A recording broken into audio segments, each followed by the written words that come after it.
ओम ज्ञानतिमिरान्धस्य ज्ञानञ्जनशलाकया चक्षुरुन्मीलितं येन तस्मै श्रीगुरुवे नमः। नमः ॐ विष्णुपादाय कृष्णप्रेष्ठाय भूतले श्रीमते भक्तिवेदान्तस्वामिन्निधि नामिने। नमस्ते सारस्वते देवे गौरवाणी प्रचारिणि निर्विशेष शून्यवादी पाश्चात्यदेशतारिणि। नमो महावदन्याय कृष्णप्रेमप्रदायते कृष्णाय कृष्ण चैतन्य नामने गौरतुसे नमः। जय श्री कृष्ण चैतन्य प्रभु नित्यानंद श्री अद्वैत गदाधर शिवासादि गौर भक्त वृंद। हरे कृष्णा कृष्णा कृष्णा हरे हरे, हरे राम राम राम हरे हरे। हरे कृष्णा। आप सभी भक्तों का हार्दिक स्वागत है आज के श्रीमद् भगवद गीता की इस चर्चा में। तो आज हम लोग डिस्कस करेंगे Bhagavad Gita second chapter and verse number 23। नैनम चिंतन्ति शस्त्राणि, ये श्लोक पर चर्चा करेंगे। इसके पहले भगवान कृष्ण ऑलरेडी आत्मा तथा शरीर के डिफरेंस को तुलना करते हुए, उसके अंतर को बताते हुए, उन दोनों के जो लक्षण हैं, कैरेक्टरिस्टिक्स हैं, उसका वर्णन करके भगवान पिछले श्लोक में बताते हैं कि जो भी इस ज्ञान को जानता है, वेदा अविनाशिनम नित्यम, कि आत्मा नित्य है, अविनाशी है और अजम है, अव्यय है, तो कभी भी इस गलत धारणा में नहीं रहता है कि वो किसी का विनाश कर सकता है या वो किसी का विनाश का कारण बन सकता है। इसलिए अगर जरूरत पड़ती है इस वायलेंस का धर्म की स्थापना के लिए, तो कभी विचलित नहीं होता। इस प्रकार से अर्जुन को बहुत प्रेरित कर रहे हैं। फिर 22 नंबर श्लोक में भगवान एक बहुत ही सुंदर एनालॉजी दे करके कपड़े का वासाम जीर्णानि यथा विहाय, कि जिस प्रकार से कोई व्यक्ति फटे तथा पुराने कपड़ों को त्याग देता है और नए कपड़े प्राप्त करता है, तो इसी प्रकार से जब आत्मा, ये शरीर जो है पुराना और बूढ़ा हो जाता है, जिसको वह और उपयोग नहीं किया जा सकता है, तो आत्मा इस शरीर को छोड़ करके दूसरे नए शरीर को प्राप्त कर लेता है। क्योंकि ये जो शरीर है, भौतिक शरीर है, ये एक वो अवसर प्रदान करता है किसी व्यक्ति, किसी जीवात्मा को, कि इसके माध्यम से वो अपनी जो भौतिक इच्छा है उसको भी पूरा कर सकता है। और अगर चाहे तो इसी का उपयोग करके इसको साधन के रूप में इस्तेमाल करके अपने आप को इस भौतिक संसार से मुक्त भी कर सकता है। ये दोनों ही कार्य जो है इस भौतिक शरीर के द्वारा ही किए जाते हैं। हालांकि भौतिक शरीर अनित्य है और हम लोग ये शरीर नहीं है, और ये शरीर टेम्परेरी होता है और इसका कोई खास वैल्यू नहीं है, लेकिन इस शरीर के माध्यम से ही ये दोनों कार्य किए जाते हैं। इसीलिए ये शरीर के महत्व केवल केवल तब तक है जब तक कोई व्यक्ति आत्मा के महत्व को समझे। अब इस आत्मा के बारे में, जिसका इतना अच्छा भगवान इतने अच्छे तरीके से पिछले लगभग 12-13 श्लोकों में आत्मा के विषय में उसके लक्षण गुणों का वर्णन किए हैं, और आत्मा और शरीर का तुलना करके आत्मा ही महत्वपूर्ण है और आत्मा के लिए कार्य करना चाहिए बात स्थापित किए हैं। अब इस श्लोक में आत्मा के बारे में एक बहुत ही महत्वपूर्ण कैरेक्टरिस्टिक उसका वर्णन करने जा रहे हैं भगवान, कि आत्मा कभी जो है नष्ट नहीं हो सकती है, कभी इसमें कभी कोई परिवर्तन नहीं हो सकता है, और कोई चाह के भी इसको किसी भी प्रकार के इसमें विकार नहीं उत्पन्न कर सकता है, वह नहीं कर सकता है इसको। इसलिए भगवान यहाँ पे बता रहे, ना एनम छिंदती शस्त्राणि न एनम दहति पावक न चैनम क्लेत्यंतो आपो न शोष्यति मारुता। The soul can never be cut to pieces by any weapon, nor burned by fire, nor moistened by water, nor withered by the wind. न एनम, एनम मतलब ये आत्मा, इस आत्मा को छिंदंती, काटा जा सकता है, नहीं काटा जा सकता, ना छिंदंती एनम शस्त्राणी। शस्त्राणी मतलब जितने भी प्रकार के अस्त्र शस्त्र हुए सब उसमें आ जाते हैं। यहाँ तक कि ब्रह्मास्त्र भी है, जो सबसे पावरफुल शास्त्र है, उसके द्वारा भी नहीं काटा जा सकता है, नष्ट नहीं किया जा सकता है इस आत्मा को। न एनम दहति पावका, और न ही इस सोल को, इस आत्मा को दहती मतलब जलाया जा सकता है, पावक अग्नि के द्वारा। अग्नि के द्वारा न तो जलाया जा सकता है, न चा एनम, और साथ ही साथ इसको क्लेद्यंतो आपा, मतलब पानी में ये घुल सकता है। आत्मा को पानी में घुलाया भी, घुल भी नहीं सकता है, विलीन भी नहीं हो सकता है। आप न शोष्यति मारुता, और न ही जो हवा है इसको सुखा सकता है। यानी कहने का मतलब है कि ना ही अस्त्र शस्त्रों के द्वारा, ना ही अ, अग्नि के द्वारा, और ना ही पानी के द्वारा, वाटर जल के द्वारा, और ना ही वायु के द्वारा आत्मा में कोई परिवर्तन लाया जा सकता है।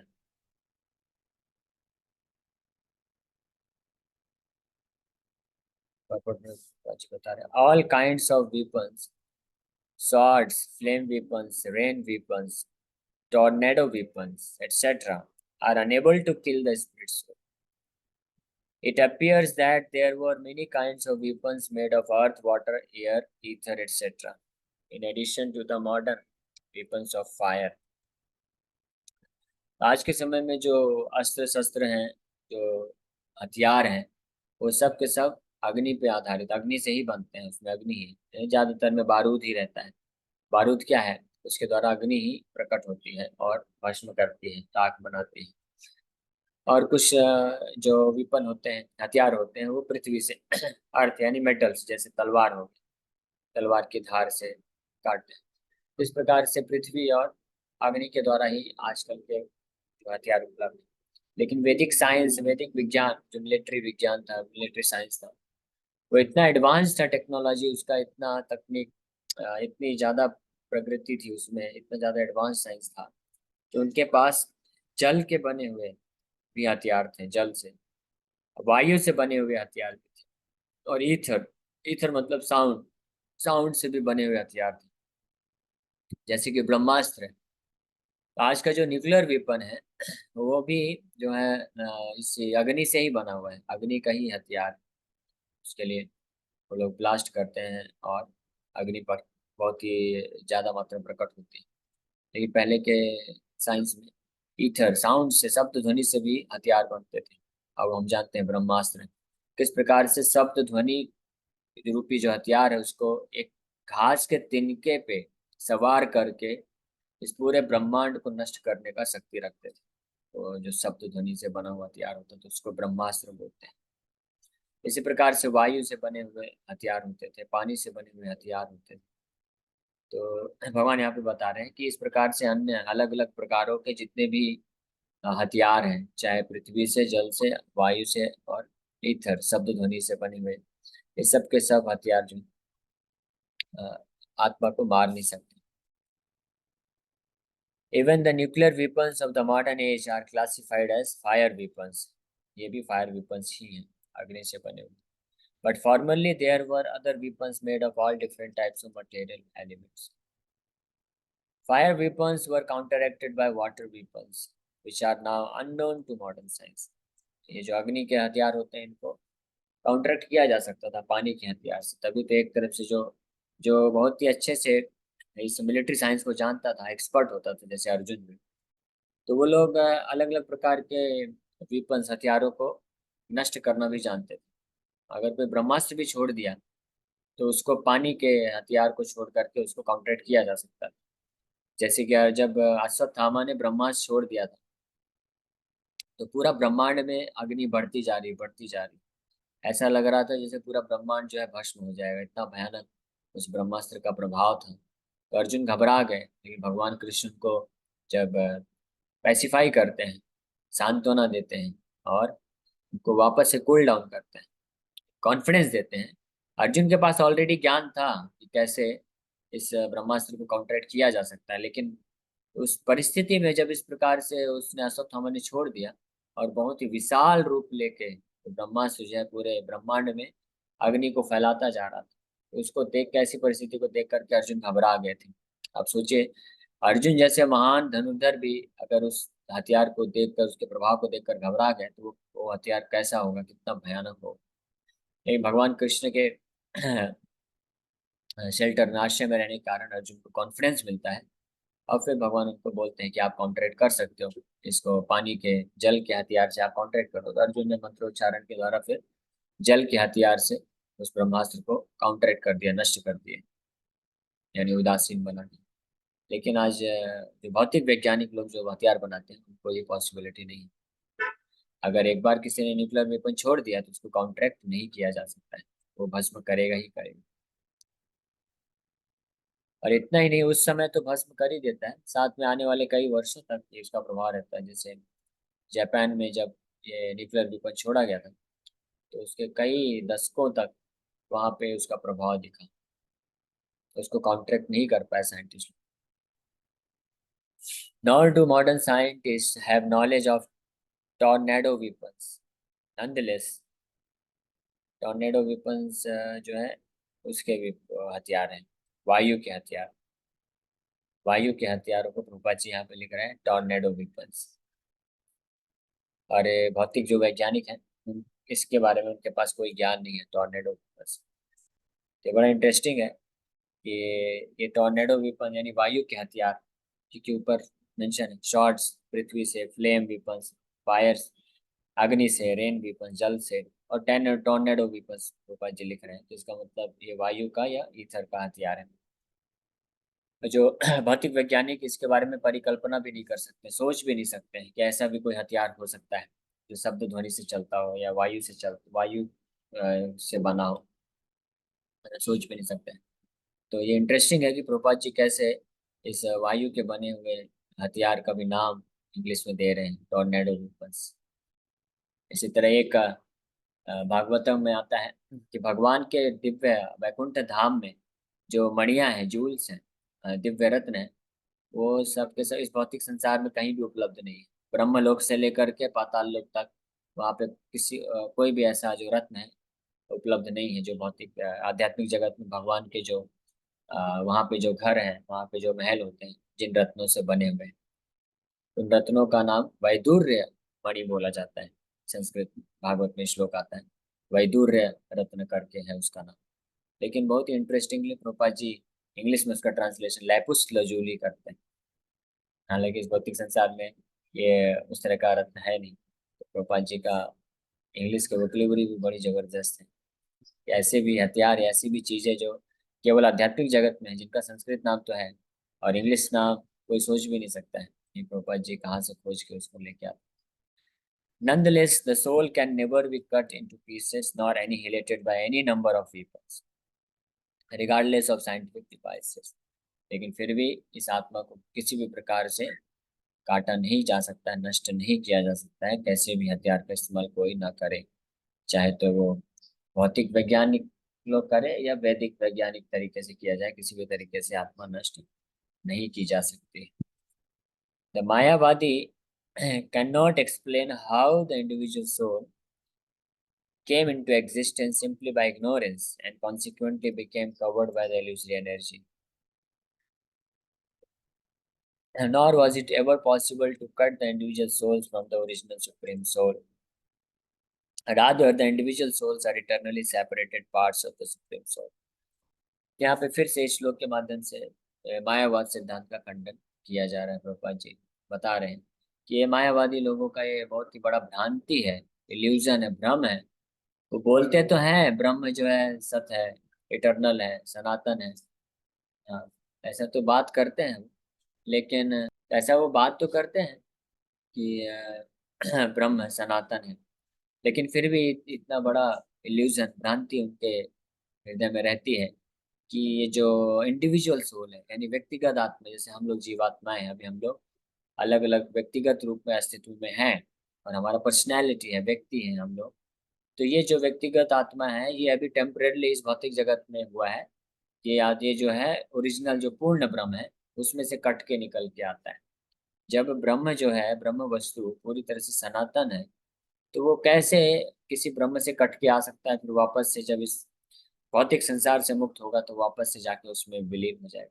तो ये तो बहुत ही, ये मटेरियल कॉन्शियसनेस है, ये भौतिक परिकल्पना है मायावादियों की। तो इसलिए हम गुरुपाद जी लिख रहे हैं कि इस श्लोक के माध्यम से साफ साफ गीता का एक ही श्लोक हालांकि सफिशिएंट है। दूसरे अध्याय के 12 नंबर श्लोक में ऑलरेडी भगवान कृष्ण बोल चुके हैं कि मैं, तुम अर्जुन, मैं, तुम और ये सारे राजा लोग पहले भी थे इंडिविजुअल, अभी भी इंडिविजुअल हैं और हमेशा इंडिविजुअल हैं। एक श्लोक मात्र से अपने आप में सफिशिएंट है सारा का सारा मायावाद कुछ सिद्धांत का खंडन करने के लिए। लेकिन गीता के ऑलमोस्ट हर दूसरे तीसरे श्लोक में मायावाद का खंडन हो रहा है। तो विशेष रूप से यहाँ पे भगवान साफ साफ बोल रहे हैं, नयनम छिन्दन्ति शस्त्राणि, इस आत्मा को काटा नहीं जा सकता, नष्ट नहीं किया जा सकता है। इसलिए जब काटा ही नहीं जा सकता है तो इंडिविजुअल सोल कैसे बन जाते हैं? यानी इंडिविजुअल सोल जो है, आध्यात्म ये आत्माएं जो है, व्यक्तिगत आत्मा है, ये हमेशा से रहती है, सनातन है। ऐसा कभी नहीं हुआ था कि कोई पूर्ण ब्रह्म है, निराकार ब्रह्म है, उसमें से जो है इंडिविजुअल सोल व्यक्तिगत आत्मा कट कट के इस भौतिक संसार में आती है बद्ध अवस्था में और माया में फंस जाती है। फिर जब वापस से वो ज्ञान अर्जन करके और फिर वापस से जाके उसमें विलीन हो जाती है। ये बहुत ही पूर्ण रूप से गलत सिद्धांत है, 100% गलत सिद्धांत है। यहाँ पे गोपाल जी बता रहे हैं कि individual souls are eternally separated parts of the soul. परमात्मा के ये सनातन रूप से अलग अंश है ना। ममई वांशो जीवलोक के जीवभूत सनातन, कृष्ण की गीता में आगे चल के बोलेंगे कि ममई अंश, मेरे अंश हैं सब। कौन? जीवभूता, जीवात्माएं, हम लोग जीवभूत कहलाते हैं। ममई वांशो जीवलोक के जीवभूता सनातन, ये सनातन अंश हमेशा हमेशा अंश रहते हैं। तो सनातन अंश का मतलब हो गया कि हाँ, ऐसा हम भगवान से कट के बनते नहीं है। Because they are atomic individual souls eternally, Sanatan, they are prone to be covered by the illusory energy. तो ये मायावादी लोग जो ये सिद्धांत देते हैं कि पूर्ण ब्रह्म जो है कट के इस भौतिक संसार में फंस जाता है जीवात्मा के रूप में, तो वो ये नहीं समझा सकते कि ये कैसे संभव है, कैसे कोई जो पूर्ण ब्रह्म है, जो संपूर्ण जगत का जो कंट्रोलर है, वो कैसे माया में फंस सकता है। तो उनके पास इसका कोई आंसर नहीं। लेकिन वैष्णव फिलोसफी में इसका आंसर है कि जो जीवात्माएं हैं वो सनातन रूप से अणु आत्मा होती है। अणु मतलब एटॉमिक पार्ट एंड पार्ट्स होते हैं। अणु आत्मा होने के कारण, बहुत ही माइन्यूट इनसिग्निफिकेंट होने के कारण, महत्वहीन होने के कारण इनकी टेंडेंसी रहती है, इसलिए तटस्थ शक्ति के रूप में इनको डिवाइड किया गया। तो इनकी टेंडेंसी रहती है कि ये इल्यूजरी एनर्जी यानी माया से प्रभावित होकर बद्ध जीव बन सकते हैं। And thus they become separated from the association with Supreme Lord. Just as the sparks of a fire, although one in quality with the fire, are prone to be extinguished when out of the fire. बहुत अच्छा उदाहरण रूपा जी दे रहे हैं कि जिस प्रकार से एक विशाल अग्नि है, तो अग्नि से जो चिंगारी होती है, तो चिंगारी जब तक अग्नि के संपर्क में है तब तक वो अपनी फायरी क्वालिटी यानी हीट एंड लाइट, उष्मा और रोशनी प्रदान करने की जो उसकी गुणवत्ता है वो प्रदान कर सकती है। लेकिन जैसे ही अग्नि से अलग होता है चिंगारी, तो वो क्या हो जाता है, अ, बुझने की उसमें बहुत सारे पूरे चांसेस रहते हैं कि वो बुझ सकता है। इन द वराह पुराण, इसी इसी प्रकार से जो जीवात्माएं होती हैं वो अणु आत्मा होने के कारण जब तक परमात्मा के संग में रहती, भगवान के संग में रहती, उनके धाम में उनके सेवा में लगा रहता है, तो अपनी दिव्य आध्यात्मिक गुणों को प्रदर्शित करता है। लेकिन जैसे ही वो भगवान के संग से अपने आप को दूर करता है, तो इस भौतिक जगत में उसके इस भ्रम में फंस जाता है और भूल जाता है अपने आप को, और इस प्रकार से इस भ्रम में रह के बार बार जन्म मृत्यु के चक्कर में फंसना पड़ता है। In the Varaha Puran, the living entities are described as separated parts and parcels of the Supreme. Varaha पुराण में भी इसका वर्णन प्राप्त होता है। Separated part and parcel of the supreme, separated मतलब हमेशा हमेशा के लिए ये अंश है भगवान के, अलग है। They are eternally so according to the Bhagavad Gita also, Bhagavad Gita के अनुसार भी ये लोग से सनातन है, जीवात्मा है, सनातन रूप से भगवान के अलग सेपरेटेड अंश हैं। So even after being liberated from illusion, the living entity remains a separate identity, as is evident from the teachings of Lord to Arjuna. इसीलिए सनातन होने के कारण ये मुक्तावस्था में जब मुक्त भी हो जाते हैं जीवात्मा इस भौतिक जगत से, तब भी ये अपना सेपरेट आइडेंटिटी यानी अलग अपना अस्तित्व बना के रखता है। और यही बात कृष्ण जो है यहाँ पे बता रहे हैं। Arjuna became liberated by the knowledge received from Krishna, but he never became one with Krishna. तो अर्जुन देखिए, गीता सुनने के पूर्व अर्जुन भ्रम में था, मोह में था, यानी माया उसको कैप्चर की थी, माया के कंट्रोल में था। लेकिन भगवत गीता पूरा सुनने के बाद अर्जुन क्या हो गया? मुक्त हो गया। नष्ट मोह स्मृतिर्लब्धा तत्प्रसादान मया उच्यता। स्थितो अस्मि गतः संदेह स्थितो अस्मि करिष्ये वचनम तब। अर्जुन को बोलता है। गीता सुनने के बाद अर्जुन मुक्त हो गया, लेकिन मुक्त होने के बाद ऐसा हम कहीं नहीं देखते हैं कि अर्जुन जो है जाके कृष्ण में विलीन हो गया। दोनों ही उपस्थित थे रथ में, कृष्ण उसके सारथी थे, अर्जुन युद्ध कर रहे थे और युद्ध किया।